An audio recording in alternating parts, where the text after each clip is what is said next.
Dit is maandag net na 8 en dit is vir my 'n groot voorreg om jou hartlik te verwelkom by Kort en Kragtig hier op Radio Kansel se Hartklank. Ek van die Meiburg is aan die woord en ek wil jou graag help om toegerus te word deur God se woord. Laat ons dan nou saam fokus op sy waarheid vir ons lewens. Nou ja, goeienaand. Dit is alweer vir my baie lekker om saam met jou te kan kuier vanaand en saam met jou te kan gesels rondom die woord van die Here. En baie dankie dat jy ingeskakel het. Baie dankie dat jy tyd maak om ook na die woord van die Here te kan luister, tyd op sy sit. Ek waardeer dit. En vanaand wil ek 'n bietjie met jou gesels oor vloeke. En ek wil nou nie hê jy moet bekommerd raak nie. Ek wil nie hê jy moet bang word nie. Ek wil ook nie hê jy moet dink ek gaan snaakse goed vanaand sê nie. Ek gaan net teruggaan na die woord toe. Ons gaan net so 'n bietjie kyk wat sê die woord van die Here rondom vloeke. So moenie tot konklusies toe spring nie. Luister 'n bietjie saam met my waaroor ek vanaand met jou uit God se woord gaan gesels. En natuurlik wil ek vir jou 'n bietjie aanmoedig en bemoedig en vir jou sê dat hierdie tema en dan ook ander wat ek gehanteer het, gaan jy ook op pot gooi, dan natuurlik ook beskikbaar hê, nê? Na vanaand natuurlik, dan kan jy gaan kyk daar op Fanie Meiburg by YouTube, dan gaan jy dit daarso kry en natuurlik ander dinge ook, en jy sal sien die hartklank, kort en kragtig woord is almal mooi duidelik gemerk, so jy sal hulle nie kan mis nie, en ek glo en ek weet jy gaan geseën wees ook deur ander inligting wat jy daar gaan kry. So kom ons spring vanaand weg, kan jy glo dit is alweer die eerste week van die 3de maand van die jaar, Maart het aangebreek, ek hoop jy's reg, die eerste kwartaal van hierdie jaar is alweer besig om vinnig uit te loop. Nou ja, bestaan vloeke, is dit 'n realiteit? Wat sou jy daarvan sê? Waar kom dit vandaan as dit dan nog bestaan? En natuurlik sou dit bestaan en dit uitgespreek word of gewat word, ook al kan dit natuurlik gekeer word. So kom ons delf 'n bietjie vanaand in die Bybel in, hè. En soos wat ek gesê het, ons gaan nie gissings maak of mekaar bang praat nie. Nee, ons gaan die Here vra dat hy vir ons duidelike riglyne sal gee rondom dinge, nê, en vanaand dan nou oor vloeke. So kom ons kyk 'n bietjie kortliks na hierdie baie interessante onderwerp, nê? En ons moet altyd onthou, Jesus Christus het ons losgekoop van die vloek, van die wet, deur vir ons 'n vloek te word aan die kruis. Hoekom sê ons het hy ons vrygemaak van die vloek van die wet? Want die wet gee vir ons kennis van die sonde en van die ongeregtigheid, en dit wys ons op al ons foute en op alles wat verkeerd is en op alles wat ons ly as gevolg van dit wat verkeerd is. En die Bybel sê dat Jesus Christus het 'n vloek vir ons geword aan die kruis en daardeur het ons vry geword van die vloek. Die bloed van Jesus maak ons volkome vry. So kom ons skop af met 'n verhaal. Ek weet ons almal hou van 'n storie. So ek gaan vanaand vir jou 'n storie vertel. Hulle sê dis die waarheid. Ek glo dit kan die waarheid wees. Maar oordeel jy 'n bietjie vir jouself, gaan lees jy 'n bietjie self daaroor na. Ek wil jou sommer nou begin om te vra, weet jy dalk van iemand wat al deur weerlig raak geslaan was? En nou toe ek nou oor hierdie ding gewonder het, en nou oor hierdie gedagte van die vloeke, en ek 'n bietjie in die Bybel gedelf het daaroor, herinner ek my toe self aan 'n verhaal van Walter Summerford, wat as die wêreld se ongelukkigste man op daardie stadium bekend gestaan het. Hoekom? Want hy was meer as een keer, inteendeel, hy was 'n paar keer deur die weerlig raak geslaan. En omdat hy so baie keer deur die weerlig raak geslaan was, het baie begin wonder. Rus daar nie 'n vloek op Walter nie? Die eerste keer was toe Walter as 'n offisier aan die Britse weermag gedurende die Tweede Wêreldoorlog met sy perd gery het en toe deur die weerlig raak geslaan was. Dit het hom skoon van sy perd afgeslaan. Maar die insident het hom verlam in sy onderlyf gelaat. En baie jare na die oorlog het hy sy eie gesin begin en ook 'n nuwe stokperdjie, visvang. Ek is ook baie lief vir visvang. En hy het kompeterende visvang toe in betrokke geraak. En dit het hom so bietjie in 'n mate vryheid gegee van die tipe van 'n gevangenskapsituasie rondom sy verlamming, nê. Hy kon so bietjie uitkom en daar was nie daai strawwe kompetisie nie. Hy kon dit sittende doen. En daar in 1924, hoor julle, dis lank terug, terwyl hy onder 'n boom sit en visvang, toe slaan die weerlig die einste boom waaronder hy sit raak. En dit tref hom toe ook, die keer met goeie nuus. Na die slag het hy gedeeltelik gebruik van sy bene herwin. Dit was 'n goeie slag, klink dit vir my. 6 jaar later, toe loop Walter die keer met sy eie bene, jy weet, hy moes nou herstel, deur die parkies en om sy woonbuurt. Skielik word die wolke donker en die weerlig slaat hom weer. Die keer doen hy heelwat mediese probleme op en is weer eens verlam tot sy dood 2 jaar later. En, sê sy familie, het hy na die 3de keer begin wonder of daar nie 'n vloek op sy lewe rus nie. Nou ja, so het hy gesterf. Maar dis nie dit nie. 4 jaar na sy dood, in die Vancouver begrafplaas waar hy begrawe was, eendag steek die donker wolke weer op. En wonder bo wonder, word Walter weer deur die weerlig raakgeslaan. Natuurlik nie hy nie, sy grafsteen. Soveel so dat sy grafsteen in stukke gebreek het. As jy die somme gaan maak, dan sal jy nou sien, elke 6 jaar was Walter deur die weerlig raakgeslaan. Het daar dalk 'n vloek op Walter gerus? Nou ja, ek los dit vir jou. Nou sonder om sy krisis op te los of om 'n antwoord te soek, kom ons kyk 'n bietjie vanaand na vloeke uit die Bybel. Ons gaan so 'n kort studie maak. Vloeke, nê, is so oud soos die Bybel geskiedenis ons van leer. Ek het gesê ons gaan na die Bybel toe, nê. Daarom kan ons aflei dat dit werklik is en dat dit bestaan en dat dit werk. Vloeke is 'n realiteit. Want aan die heidense kant, nie aan ons as gelowiges se kant nie, aan die heidense kant lees ons van die welbekende Biliam. Julle ken hom ons. Daardie ene saam met die donkie, nê, wat deur die koning van Balak laat kom was om die volk Israel te vloek. 'n Heidense koning het God se volk wou vervloek het. Want het Balak gesê, die koning het van Biliam gesê, lees 'n bietjie daar in Numeri 22. Spesifiek vers 6. Balak sê, want ek weet, die een wat jy seën Biliam is geseënd en die een wat jy vervloek is vervloek. Die koning praat van ondervinding. Biliam is 'n ware persoon om vloeke te kan uitspreek en dat dit werk. Goliat vervloek Dawid om hom vir die voëls van die hemel te voer nadat hy hom doodgemaak het, 1 Samuel 17. Dis 'n vloek wat hy oor hom uitgespreek het. En sien my daar in 2 Samuel 16, hoe hy Dawid geloop en vervloek het en Dawid gesê het, los die man, laat hy vloek, as dit God se wil is, laat hy vloek, laat hy vloek. Nou ja, ons almal weet, in al 3 hierdie gevalle kan jy maar gaan oplees, Numeri 22, 1 Samuel 17, 2 Samuel 16, niks van hierdie vloeke het ooit waar geword nie. Hoekom nie? Want dit is God se volk, God se kinders, God het hulle beskerm. Maar onthou, ons doen 'n studie rondom vloeke vanaand. Ons lees ook hoe God die oorsaak en die bron van baie vloeke is. Hoor 'n bietjie, ek praat nie snaakse goed nie, ons praat net uit die Bybel uit. Ons lees in Deuteronomium, hoofstuk 27, vers 15 tot vers 26. Vervloek is die man wat 'n gesneede of 'n gegote beeld maak. Onthou, dis God wat hier praat.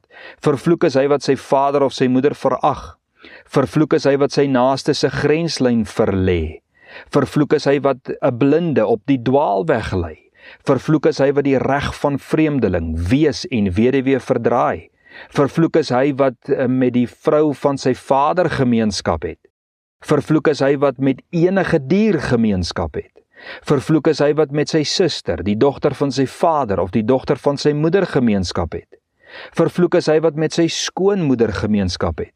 Vervloek is hy wat sy naaste in die geheim doodslaan. Vervloek is hy wat 'n omkoopgeskenk aanneem om 'n persoon onskuldige bloed, met ander woorde, dood te slaan. Vervloek is hy wat die woorde van hierdie wet nie hou om dit te doen nie. En op al hierdie vloeke moet die volk dit beaam as eg en waar as hulle God en sy wette ongehoorsaam is. Deur amen daarop te sê, hierdie vloeke sal waar word as ons nie doen wat God vir ons sê om te doen nie. Ernstig. En al die vloeke het die volk getref oor die jare. Gaan lees maar die Ou Testament. Al hierdie vloeke het die volk van God oor die jare getref, juis omdat hulle nie al die wette kon hou soos God dit beveel het nie. Deuteronomium 28 vers 17 tot 19 gee vir ons opsommend hoe dit lyk as God se vloeke wel waar word.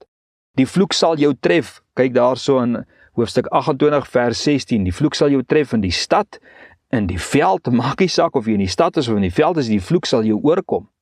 As jy God ongehoorsaam is, vers 17, jou mandjie, jou bakskorrel, die vrug van jou liggaam, met ander woorde, jy sal onvrugbaar wees, of daar sal dood in jou gesin, of in jou familie, of in jou nageslag wees, die vrugte van jou land, misoeste, die aandeel van jou beeste, die aandeel van jou kleinvee, by jou ingang sal jy vervloek wees, by jou uitgang sal jy vervloek wees, en as jy verder lees, sal jy opsommend lees, van armoede en vernedering, onvrugbaarheid, siektes en ek weet nie wat se Afrikaanse woord, maar mental siektes, nê? Verliese, onsuksesvol in oorlog, huwelikstragedies. Jy sal die stert en nie die kop wees nie. Die kwale van Egipte sal jou tref.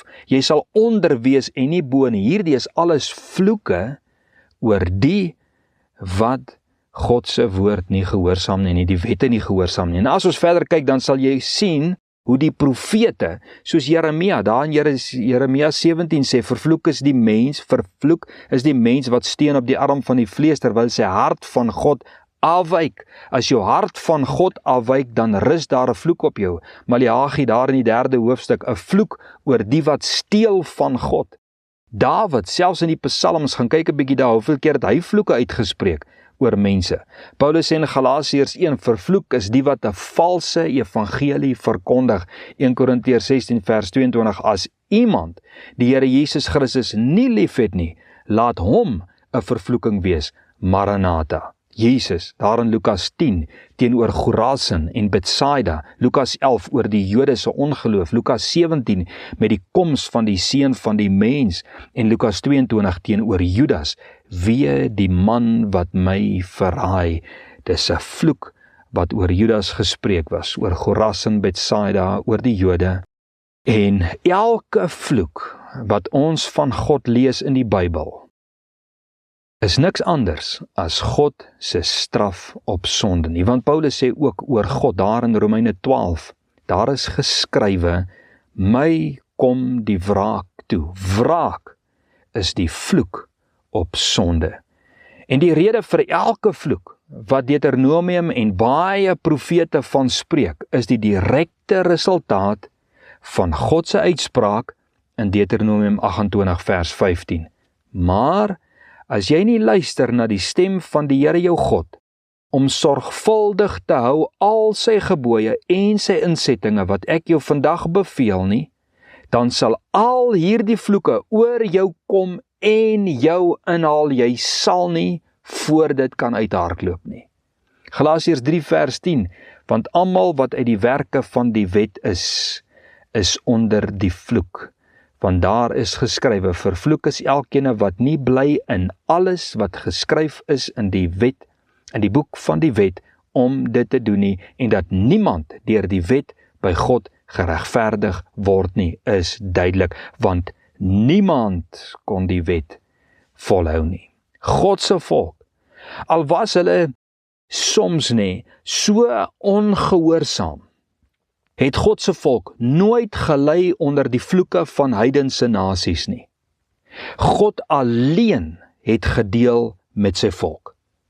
Daarom kon Balak dit nie regkry, Biliam kon dit nie regkry nie, Goliat kon dit nie regkry nie, Simei kon dit nie regkry nie. Niemand kon regkry om God se manne, vroue, God se volk te vloek nie. As daar 'n vloek gerus het op God se volk, was dit omdat God dit uitgespreek en laat waar word het, en omdat die volk dit met ander woorde verdien het. Israel se swaar kry was nie omdat ander volke se vloeke hulle benadeel het nie, dit was die effek van hulle eie ongehoorsaamheid aan God. En elke keer, al het dit hoe lank gevat, as hulle na God teruggekeer het, het God hulle vergewe en hulle herstel. Maar niemand kon die wette volhou nie, daarom het al die vloeke gekom. En ons kan steeds nie die wette volhou nie. So wat nou? Wat nou? Rus die vloeke dan nou op ons? Goeie vraag. Galasiërs 3 vers 13. Christus het ons losgekoop van die vloek van die wet deur vir ons 'n vloek te word. Want daar is geskrywe, vervloek is elkeen wat aan 'n hout hang, sodat die seun van Abraham na die heidene kan kom in Christus Jesus, en dat ons die belofte van die Gees deur die geloof kan ontvang. Efesiërs 1 vers 7. In hom, in Jesus, het ons die verlossing deur sy bloed, die vergifnis van die misdade, na die rykdom van sy genade, so die vloek rus nie meer op die wat vrygemaak is van die sonde deur Jesus Christus nie. Maak nie saak wat die vloeke is wat uitgespreek was deur God nie, omdat Jesus Christus die vloek op hom geneem het aan die kruis, daarom rus die vloek nie meer op my en op jou as kind van God nie. Die wat in Jesus Christus glo, dit wat Jesus aan die kruis gedoen het, en dit bely, en deur die geloof lewe, sal nooit onder die vloek van God of van die heidense nasies gebukkend gaan nie. Nou op hierdie punt kan ons mos nou vir mekaar vra, kan vloeke oor ons uitgespreek word en effek op ons hê? En sekerlik, kan vloeke uitgespreek word, waarvan ons dalk nie eers van weet nie. Iemand het dalk al vloeke oor jou uitgespreek. Dis 'n realiteit, ons lewe in 'n heidense wêreld. Die wêreld is vol sonde en ongeregtigheid. Daar is mense wat vloeke uitspreek, hulle maak dit hulle werke, dit staan teen die telefoonpale, gaan kyk 'n bietjie al daai plakate en goed teen baie van die ligpale en die straatpale, soos mense dit noem.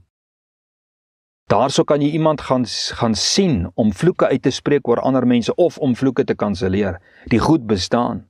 Maar hoor wat sê die Bybel. 1 Johannes 5 vers 18. Ons weet dat elkeen wat uit God gebore is nie sondig nie, maar hy wat uit God gebore is bewaar homself en, hoor, baie belangrik, die bose het geen vat op hom nie. Weet jy wat, die bose kan slegs vat op jou kry indien jy in sonde lewe, wetend dat jy verkeerd is. Verder sê vers 19, ons weet dat ons uit God is en die hele wêreld in die mag van die bose lê. Ons is uit God, maar die wêreld is in die mag van die bose. Die wêreld is in die mag van die bose, maar nie die losgekoopte kind van God nie. Jy is in die seun van Abraham. Sal die bose aanslag lewer op jou? Definitief, man. Want Efesiërs 6 vers 10 sê dit. Hy sê ons is in 'n worstelstryd, my maat, maar nie onder 'n vloek nie. Die vloek is gebreek. Soos Galasiërs 3 sê, deurdat Jesus ons losgekoop het van die vloek, sodat die seun van Abraham op ons kan rus. Ons is onder die seën, nie onder die vloek nie. Ons is miskien onder die aanslag, maar nie onder die vloek nie. Jakobus sê die vyand loop rond soos 'n brullende leeu, want hy wil verslind. Dit is sy fokus, hy wil dit doen, maar hy kan nie deur vloeke verslind nie, want jy is losgekoop van die vloek. Die vyand het geen vatplek op jou nie, want jy is nie meer in die sonde nie gebukkend onder die sonde nie. Daar is vervolging, ja. Daar is hongersnood, ja. Daar is haat, ja. Aanvalle van die vyand, soos wat Jesus en die apostels dit beleef het. Maar nie een was onder die vloek nie, behalwe Jesus aan die kruis. Dalk is jy in sonde vasgevang. Jy beleef miskien die effek van die vloek, of van vloeke op jou lewe, soos Deuteronomium 28 van praat. Want jy is nog nie versoen met Jesus Christus nie. Want dis die enigste manier hoe 'n vloek of vloeke enigstens 'n effek op jou kan hê. Soos Paulus sê daar in 1 Korintiërs, is jy onder 'n vloek want jy het Jesus Christus nie lief nie. Jesus Christus is nog nie jou verlosser nie. Daarom rus daar 'n vloek op jou. Die vloek van die oordeel van die sonde. Jy voel dalk soos 2 Petrus 2 wat praat van 'n kind van vervloeking. Jy beleef dit wat Deuteronomium 28 van praat. Die effek van vloeke. Jy beleef dit. So wat is die roete? Want dit is die vraag en dit is waarby ons moet uitkom. Bely nommer 1, jou geloof in Jesus Christus in erkenning en sê, onthou nou mooi wat ek vanaand sê, hierdie is nie 'n resitasie nie, of 'n quick fix nie, dis 'n wandeling en groei in geloof in Jesus Christus. Jy is in sonde, jy is 'n sondaar, jy het nog net by Jesus Christus uitgekom nie. En nou moet jy kom tot oorwinning, die vloek moet gebreek word oor jou lewe. So nommer 1, hoe spring jy weg? Bely jou geloof in Jesus Christus in erkenning en sê, Jesus Christus, ek erken U as die Seun van God en dat U die enigste weg na God is. En dat U vir my sonde aan die kruis gesterf het en dat U uit die dood opgestaan het. En aan die kruis was U 'n vloek gemaak sodat ek van elke vloek vrygemaak kan word, sodat ek in U Seun kan wandel. Jy moet dit bely. Jy moet kan sê, Jesus, ek bely my sonde. Dit wat ek van weet, nê? En ek vra, Here, vergewe my. En ek vergewe ook elkeen wat teen my gesondig het, wat my kwaad aangedoen het, wat my te nagekom het, en ek vergewe myself, soos wat U my vergewe het vir alle sonde wat ek gedoen het, en waarvan ek myself nie kan wil vergewe nie. En jy moet vanaand kan sê, ek maak klaar met elke vorm en betrokkenheid aan die okkulte. Jy moet sny met die bose, want solank as jy in die sonde bly, solank is die vloek oor jou lewe. Jy kan nie 2 gode dien nie. En jy moet vanaand kan sê, ek verbind myself daartoe om van alle voorwerpe ontslae te raak wat met afgodery en die okkulte te doen het. Kind van die Here, hoor wat ek vir jou vanaand sê. Raak van hierdie goed ontslae. Moenie dat daar 'n dubbelhartigheid in jou huis wees nie. Moenie dat daar 'n beeld van dubbelhartigheid in jou huis wees nie. Moenie goed van ander gode en van enige vorm van okkultiese verbintenis in jou huis mee sit nie. Hierdie dinge dra krag. Dit dra krag. Luister wat sê die woord van die Here. Gaan doen jou eie ondersoek uit die woord van die Here. Die Bybel sê in die Nuwe Testament, in die Ou Testament, moenie in afgodery betrokke wees nie. Moenie hulle goed eers in jou huis aanhou nie. Dit skep 'n beeld van dubbelsinnigheid in die gees.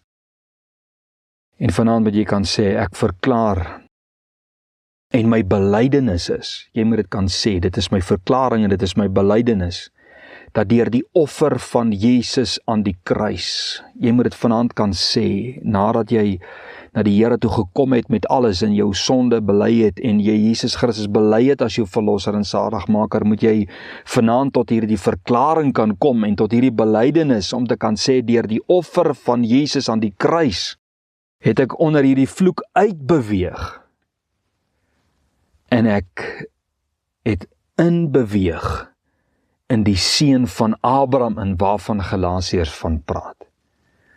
Abraham, wie U geseën het in alles. Ek het in daardie seën nou inbeweeg, want ek glo wat Jesus vir my aan die kruis gedoen het. So kind van die Here, vloeke is 'n realiteit, solank as wat ons in sonde bly, en in die gewoonte van sonde bly, kan die vyand hou vas op jou lewe kry, na aanleiding van die woord wat ons vanaand gehoor het. Die bose het net te hou vas op 'n mens, as 'n mens in sonde bly, maar die oomblik, wanneer ons in belydenis kom, en in geloof in Jesus Christus kom, en Jesus Christus het ons vergewe, en ons het vergewe, en ons het vrygespreek, en ons het vrygekom uit die sonde uit, dan het vloeke geen vatplek op ons lewe meer nie. Selfs die vloek wat God uitspreek, en wat Jesus en Paulus uitgespreek het, sal op ons nie rus nie, want ons is vrygemaak deur Jesus Christus. Onthou, die vloek wat Paulus uitspreek en die vloeke wat Jesus uitspreek is oor ongehoorsaamheid aan God en Jesus Christus. Jy is nie meer daar nie. Jy is vry, so kom vry daaruit. Kind van die Here, dit was wonderlik om met jou te gesels oor hierdie baie interessante gedagte en mag die Here jou seën daardeur. En stuur dit aan vir iemand, want iemand mag dit dalk net nodig kry. Blessings, kind van die Here, as die Here ons lewe spaar. Praat ons volgende week, dieselfde tyd, dieselfde plek, weer op hierdie platform van Radio Kansel Hartklank. Dit was wonderlik om met jou vanaand te kan gesels. Blessings en slaap lekker tot ons volgende keer verder gesels uit God se woord.